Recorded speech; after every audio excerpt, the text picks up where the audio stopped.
A conjunction is a word whose joined to sentence or to clause are two words. Conjunction एक ऐसा शब्द है जो दो उपवाक्यों को जोड़ता है, दो वाक्यों को जोड़ता है या दो शब्दों को जोड़ता है। आज का टॉपिक यही है कंजक्शन, जो आज हम आपको लेकर आए।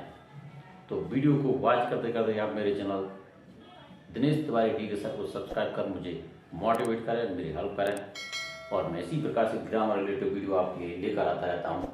और आप इन वीडियो को जरूर देखें, ध्यान से समझें और इनको अपनी नोटबुक में नोट भी करें, क्योंकि आपके लिए बहुत ही यूजफुल होने वाले हैं। ऐसे जो ब्लैंक्स में आपको ग्रामर के लेकर आता हूँ, कभी प्रीपोजिशन के हैं, कभी कंजक्शन के हैं, तो कभी डिटर्मिनर के हैं या आर्टिकल से रिलेटेड हैं। ये सारे के सारे ब्लैंक जो हैं आपको एग्जाम में जरूर आते हैं, कभी 10, कभी 15, तो कभी 25 नंबर के आपके 10th में, 12th में, या कभी कभी आपको कंपटीशन में भी इनमें से कोई जब एक ब्लैंक आता है तो वो उस समय बहुत ही ज़्यादा कीमती हो जाता है, इम्पोर्टेंट हो जाता है। फ्रेंड्स और स्टूडेंट्स, इस टॉपिक को आपको समझना है। एक कंजक्शन है, कंजक्शन में जब दो क्लास होते हैं तो दो क्लास को, क्लास मीन्स होता है उपवाक्य, दो उपवाक्यों को जब हम जोड़ते हैं तो वहाँ पे हमें इन कंजक्शन का प्रयोग करना पड़ता है। एक्चुअली में कंजक्शन बहुत से हैं, लेकिन आज हम आपको कुछ कंजक्शन लेके आए हैं, जैसे and, what, or, otherwise, because, so, since, at, then, that. इन कंजक्शन का प्रयोग जो है हमें इस ब्लैंक्स में करना है और इन दो क्लास को जोड़ना है। करते हैं और हम आपको यहाँ समझाते हैं। जैसे यहाँ लिखा है he spoke loudly blank clearly. वह जोर से बोलता है और साफ बोलता है, तो मतलब यहाँ पे और के अर्थ में आ जाएगा एंड। यहाँ पे दूसरा जो है सेकंड वाला, I run fast I miss the train. I run fast में तेज दौड़ा, परंतु आई मिस द ट्रेन, मैं ट्रेन से चूक गया, मतलब ट्रेन को पकड़ नहीं सका, तो यहाँ पे आ जाएगा what. You take tea like coffee. जहां दो वस्तुओं का, दो व्यक्तियों का, दो कार्य का कहीं चुनाव होता है तो वहां पर हमें और का प्रयोग करना पड़ता है। यहाँ पे टी का चुनाव जो है कॉफी, या तो आप चाय लेते हैं कॉफी, यहाँ पर और का प्रयोग किया जाएगा ओ आर, मतलब ये थर्ड वाला। तो ये एंड हो गया, बट हो गया और हो गया। अब इसके बाद में ये जो लिखा है अदरवाइज, तो यहाँ पे हमें क्या प्रयोग करना है।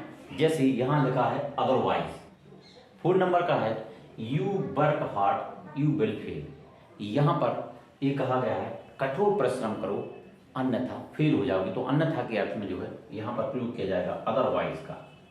अदरवाइज, अदरवाइज ये वाला 4 नंबर का अदरवाइज जो है, जो अभी हमने आपको बताया, ये अदरवाइज हो गया। अब इसके बाद में ये जो अगला सेंटेंस है, ही is very rich he is unhappy. He is very rich he is unhappy. यहां पर आएगा वह बहुत अमीर है फिर भी के अर्थ में आ जाता है यहाँ पे एट, वाई टी एट, ए वाला, यहां पर वाई टी एट का प्रयोग किया गया है। अगला जो है वो है, यहां पर ये लिखा है Mohan can not come school he is very sad. Mohan school नहीं आ सकता। क्यों नहीं आ सकता? क्योंकि मतलब बिकॉज, BECAUSE, बिकॉज ए वाला बिकॉज का प्रयोग हमने कर दिया। बिकॉज ही इज वेरी इल, क्योंकि वह बहुत बीमार है। ऐसे सेंटेंस को आप समझते जाएं, इन ब्लैंक्स को आप समझते जाएं और अपनी कॉपी में नोट भी कर लें, ये बहुत ही ज़्यादा जरूरी है। और वीडियो को बात करते करते मेरे चैनल को भी आप सब्सक्राइब कर लें। नोटिफिकेशन भी आपको मिलेगा यदि आप बेल पर क्लिक कर देंगे तो। Sheela is very fat go to morning walk daily. तो यहाँ पर Sheela is very fat, so का प्रयोग होगा, इसलिए वह कहाँ जाती है? मॉर्निंग वॉक डेली, मतलब प्रतिदिन घूमने जाती है। वो मोटी है इसलिए वह घूमने जाती है ताकि वह पतली हो जाए। Sarla is longer his brother. Sarla is longer, जहां पर ER वगैरह हो या किसी एडजेक्टिव के पहले मोर हो, किसी एडजेक्टिव में ER हो या किसी एडजेक्टिव के पहले मोर हो, तो ये डिग्री के अंतर्गत आता है। तो ऐसी कंडीशन में हमें देन का प्रयोग करना पड़ता है, क्योंकि देन से हम तुलना करते हैं, मतलब एक कॉम्पिटिटिव डिग्री के अंतर्गत है। इसके बाद में I am sure he is sad, so तो आई एम श्योर, यहाँ श्योर वगैरह इस प्रकार से हो तो वहां पर अक्सर दैट का प्रयोग किया जाता है। दैट से भी दो उपवाक्यों को हम जोड़ देते हैं, तो यहाँ दैट का प्रयोग कर चुके हैं। यहाँ हमने देन और दैट दोनों का प्रयोग कर दिया है। I am glad he passed first rank, अब यहाँ जो लास्ट वाला बचा है वो आ जाएगा। यहाँ पे सो का प्रयोग हो गया। अब यहाँ पे सिंस का प्रयोग है, तो आई एम ग्लैड, सिंस का मतलब यहाँ पर सिंस जो है वो समय का घोतक है। एक्चुअली में सिंस का प्रयोग जब होता है प्रीपोजिशन की कंडीशन में, और present perfect continuous, past perfect continuous, इस प्रकार से जहाँ ऐसे होते हैं तो वहाँ भी हमें सिंस का प्रयोग करना पड़ता है समय के लिए।